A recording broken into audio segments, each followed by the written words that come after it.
Hey guys, Andre and Tom here. What's up, Tom? Just flew in today to GDC. That's what's up. I'm super tired. I had 3 hours sleep. I think we're both super tired. Looks like we've both been traveling a lot, doing a lot of random things. So we're coming at you from the GDC show floor. So please forgive us for any background noise and us kind of talking a little bit softer than we normally would, so we don't disrupt everyone around us. So, anyways, we just got back from the Nintendo Nindy event. I forget the Nindy Showcase or whatever it was. Let's just say Nindies. Where we got to play 8 out of 10 games they had on display, all of which I believe were in the direct or in the showcase they had it yesterday as well. I figured we'd just talk about our playtime with these, what we liked, what we didn't. I think we mostly liked everything we played. And let's go start off with what was one of my favorite ones, being Katana Zero. I had not seen anything about this game, and this was the first one I started off with, and I think what a game to start this event with, because this game kind of blew me away. I loved the art style, the side-scrolling. I mean, it's a side-scroller, yes, but it also has it's also very action-based. You're slicing people in half. Well, not quite in half, but you're slicing through people, and it has this awesome, maybe you can describe it a little bit better. Well, it's got a bit of the neon aesthetic to a very gritty, bloody pixel art style. But on top of that, every scene you go through, it's one-hit kills, but it's, as the developer described it, you're basically planning out. So if you die, you basically rewind and it's fast forward and rewind afterwards to see how you did. Yeah, because the whole idea of this game, I guess, or not the whole idea, but part of it is that these are premeditated action sequences, yes, almost. So what's kind of cool is when you fail, it's not because you actually failed, it's because your vision, you didn't visualize it correct. Yeah. So each time you successfully complete an area, you see a replay of it, if you will, but that shows what actually happened. And you can rewind. Oh, and it's also taken from it's done in the style of being recorded off a security tape. Yeah. So you can rewind it, fast forward, watch it, just watch a whole replay. So if you did something super cool, you can see it. You can play it back at a slower speed if you want. Yeah. So it's kind of a neat idea there. So the gameplay feels really good. I thought it felt really responsive. It was just really fun how you could chain together these different moves like wall jump and slice through a guy. Yeah. And I liked how there wasn't much punishment for dying. You only reverted. I mean, there was and wasn't. You reverted to the beginning of the section, but it never said you that far back. It was extremely quick too. It was. And one of my favorite features of this game, Tom, is the dialogue. I was going to mention this. It does something cool where, basically every time an option pops up, or anytime a speech bubble pops up, there's a little timer. So if you take too long to respond, it'll either go on to the next line, or if there's a choice involved, it'll just choose whatever you had selected. But what's even cooler is if you answer too quickly, basically, or if you answer fast if you cut off the other character as they're speaking, they react to that. So if you're just skipping through dialogue, the other player, the NPCs, get pissed off at you for skipping, cutting them off, and they react to that. Yeah, it's you can basically say "shut it" or something quickly before they're done, and it changes the game. It does, yeah, it actually does. It's a really neat way of keeping you engaged. You can't just sit there in the text box forever. It's going to keep moving regardless, with or without you. And I love how the characters actually respond to how you're handling that, whether you're fast forwarding through it or which options you choose, which of course isn't anything new. Yeah. But what I also liked is how some of those dialogue options did have profound impacts. I don't think you played at this point, but what happened is there was one point where I was talking to a hotel clerk. But there's a little in between areas of each level, or a little between sections, or little vignettes between levels. And one of them I was talking to a hotel clerk, and she's like, "Why are you dressed like a ninja?" I'm like, "Oh, I'm cosplaying." And she's like, "Okay, that checks out." And I came back later, and after murdered a whole bunch of dudes, and there's a bad guy in the hotel lobby as well. He's like, "Who are you?" And the first time I answered, I forget what I said, but I'm like, "I'm here to kill you or something." And then he of course starts attacking me. Yeah. But the second time I replied, "Oh, I'm just dressed in cosplay, don't worry about it." And then the hotel clerk backed me up. That's what I had told her earlier. And then everyone just left the room. And I'm like, that's so cool. What a neat idea. Yeah, well, this developer, he's kind of a sole developer, but he does get a bit of help. But he's been working on it for about 6 years now, and it does really show the amount of effort put into it. And there is also slow motion in the game, like a bullet time to go through fans, or to, for instance, slice bullets out of the air. Yeah, it's all really well done. You can see in the gameplay that we're probably showing during this just how cool it looks. So anyways, we got a lot of games to get through and not a whole lot of time, so we're going to speed it up here. We played Cuphead. Probably not a whole lot to say about it because, one, it's Cuphead. Two, I think we already have videos up of it on the channel because we got the game in. Needless to say, it played well. Yeah, it looks like Cuphead. It looks really good. It was Xbox perfect. There you go. It's Tom approved. Next up, my friend Pedro. So this is another shooting game, Yeah. and this one is very weird. Where it involves like a talking banana who like flies through the environment, like walking through like how to, he teaches you like what to do. But what's really cool about this game is one, you can activate bullet time effectively at almost any point. It's very generous. I almost never ran out of it. Like whenever you kill a guy in bullet time, it refills your bullet time meter or focus meter as they call it. But what's really cool about this is, for one, not only does it look awesome in bullet time, with like when you're jumping off walls or like doing moves, but you can aim your guns. If you have two guns, you can aim them independently. Yes. So the way that works is you aim one gun, then you can hold down the trigger, I think ZL, to lock in that gun. You can aim with the control stick to the other gun. So you're aiming two separate directions at the same time. Yeah, for me, that is cool. I had a bit of trouble getting used to it. Oh, it's right tough. away. Yeah, I'm still not good at it. Yeah, but I love the in bullet time, which for me, I was in the focus time. I was basically doing it 75% of the game. So it's an extremely stylish game, almost, and it's about stringing together combos too. There's kind of a meta game to it as well. And I loved when I reached the motorcycle sequence, and you're just doing all these insane movements off a motorcycle as well, like flipping in the air and shooting at multiple other motorcycle riders. I will say that sequence felt a little bit long to me compared to like the sequence leading up to it. Yeah. But still, this is a very promising game. So, and the humor, like having this flying banana, is just hilarious to me. Yeah, it's a very different take than some of the other ones, which kind of seem more Hotline Miami like or No More Heroes. This one was a unique thing, I'd say. Well, speaking of No More Heroes, a game that gave us both vibes, or that gave both of us vibes of that, was Creature in the Well, right? Yep, that was. But the unique thing about Creature in the Well, it's basically a pinball. You're activating a pinball machine in a mountain. Yeah. So to clarify, actually, in hindsight, comparing No More Heroes is a terrible analogy because there's really no violence in this game. You're not fighting people, right? You're fighting pinballs. And so you're hitting these pinballs into like these energy things, or they're balls, they're energy they're balls, different right? paddles and stuff, but you're energizing them, right? So you're powering up this machine, right? Or to open doors and progress. Yeah. So how did that feel? But I didn't play too much of it. It felt pretty good. The harder part, though, was the timing of when sometimes they'd come back at you as sort of a red, sort of more powerful energy, and you can grab that again, because basically with one button you can slash and grab it, and the other button you can throw it back at objects, and you basically, once you hold down this button, you pivot around and can shoot a target. So patience is the key, not just to be rushed like I was at first. Now, how did you feel the physics felt? Because that's a huge part of pinball games, right? Like you want to get the angles right, and you can, and how the ball rebounds in the environment. But I only played briefly. Yeah. But it didn't. While there are pinball like mechanics here, obviously, I didn't get like a pinball feel too much out of it. No, it's definitely not pinball physics. Right. And so it does miss out on that. And I would say the tricky thing is the arrow where you're showing where you're going to aim. It's kind of small, and it's almost like it's elevated off the ground, so it's a bit tricky to aim at first. But after about 5 minutes, I was used to it. That makes sense.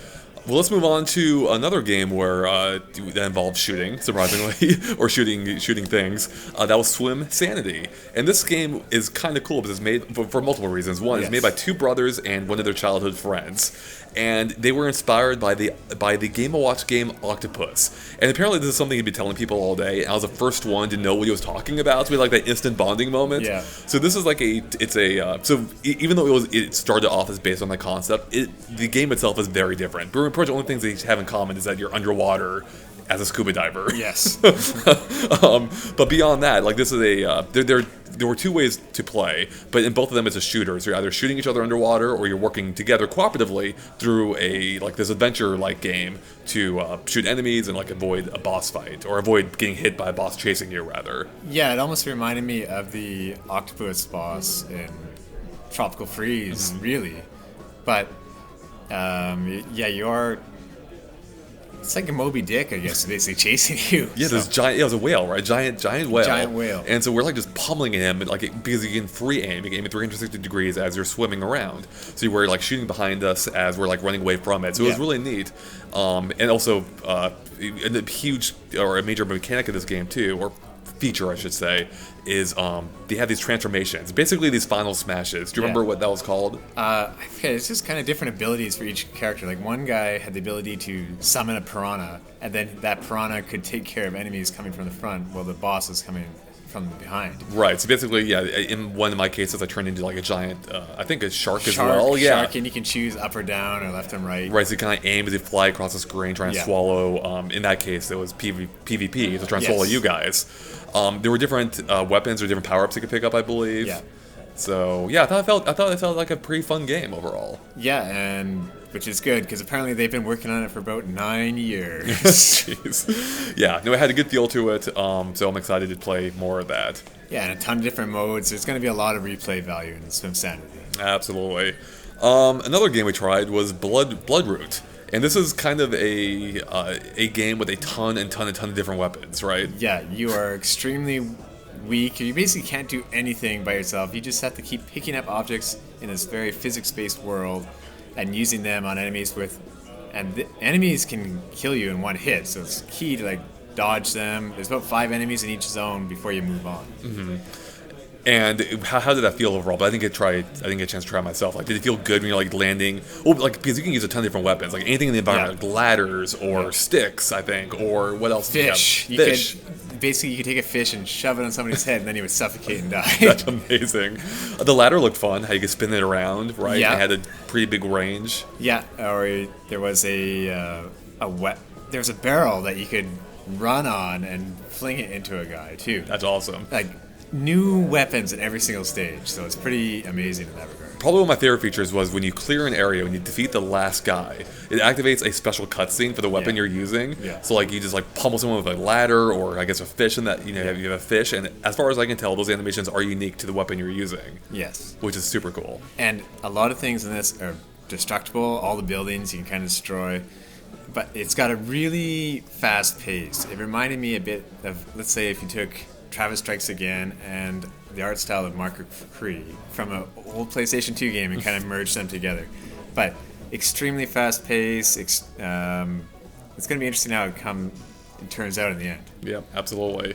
Well, let's move on to NeoCab, basically a game that takes place in the future where I think all cabs are like AI controlled now. Like Uber and Lyft is a thing of the past, and there's only one single human driver left, and you're trying to avoid getting fired. Yes. Right. So this is kind of like a dialogue-driven game. Driven. Because do you do any actual driving yourself in this? No, you do not get to drive yourself. You are not trying to avoid people or. Nobody was hit while driving because it's just a view of the driver and the passenger in the back seat. Right, so it's all about engaging them in dialogue, right? And I guess you're trying to get good ratings on these rides by making conversation with these people. At the same time, I think you're looking for your brother, was it, or your sibling? A long lost friend, sister. So I don't know if we played long enough to fully see how that ties in. But you played one mission, I believe, right? Yeah, I played one mission. There's kind of a city map where you go around and pick up different rides, and there is an emotional part of the game. It's 4 different quadrants. They have different emotional areas you can go into. So you can be a dick, basically, and really piss off people, or you can try to be sympathetic and friendly to them. Right, and isn't there like something with a bracelet or something she was wearing that you could see her mood, I thought? Or were they telling us, the developers are telling us something about that? Yeah, there's kind of a recap at the end, and I think I probably could have swapped to that during the game, but I was kind of just focused on the dialogue at the time. So I'm terrible at those games, but I got 5.0. You did. You clearly should be an Uber driver in real life. So quick impression of that, based on your 10 minutes, 20 minutes. It's going to be great for people who like dialogue-based games. So not you. Yeah. Yeah. It's not necessarily the best game to play on the show floor, I think, because it is something you kind of need to be more like, you want to be in a more quiet environment, be able to take it all in and like understand the world you're in, I suppose. Yeah, more relaxing pace for sure, and maybe a nice change of pace of just shooting and killing people. That's true. It wasn't like break between all that. Well, speaking of shooting and killing people, the final game we played is Stranger Things 3: The Game.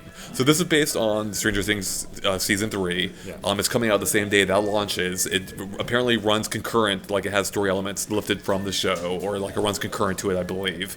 Definitely, like there's some interplay there. Yes. And it's kind of cool because it's done the style of like of a Nintendo adventure, or not Nintendo, sorry. It's done the style of an adventure game, almost as if it were like existed in the era that the show takes place in, being in the 80s. So it's a top-down, like action-focused puzzler where we're playing co-op. We're working together to get through the environments, and you're pummeling enemies while also solving somewhat simple puzzles. There were like some puzzles where we like push blocks around to activate switches, kind of like Zelda. But you can push the block into the other person and like cheat your way through that puzzle. That's true. That was pretty useful. We did that a bunch of times. We're also like turning power on and off to, like for instance, I was in one room turning different switches on and off, allowing you to progress elsewhere by turning off laser beams, I think, or turning on or activating doors you could go through, or turning off the lights, I think, in some cases.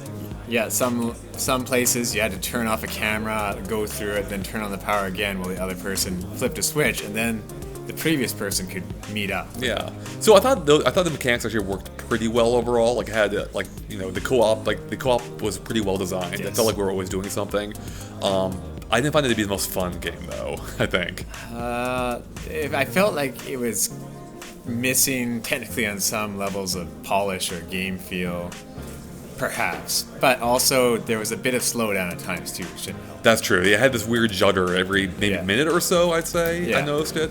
So if you're a Stranger Things fan, I would definitely recommend keeping an eye on it. It could have potential. It's hard to say based on our playtime with it. I think it's probably an optimization thing. We'll see when it actually releases. Yep. So Tom, overall favorite game from the event, or favorite game, so we don't quickly. Oh man. Okay, my friend Pedro. Yep. That was like the silliest, most relaxing experience. I'm probably gonna like Katana Zero more in the end, but for today, my friend Pedro. My friend Pedro was pretty great. Katana Zero, I said earlier, I really love the style, the dialogue, the action felt great. And then Swimsanity seems like a really fun multiplayer game, like for both cooperative and competitive gameplay. Yes, like it does. That will be a perfect game for Switch, as I say about almost every game. But this game especially, for multiplayer, like party sessions, that should be a really good time. And I think it has online too, right? Yeah, they're actually doing online too. So there you guys go. That is our quick impressions from the games we played at PAX. Hopefully, GDC. Or GDC, my god, I am so tired. PAX is in the future. So thank you so much for watching. If you liked our video, make sure to click the subscribe button if you haven't already. And we will be back with more from GDC probably. And other stuff too. Alright, see you guys later. Bye.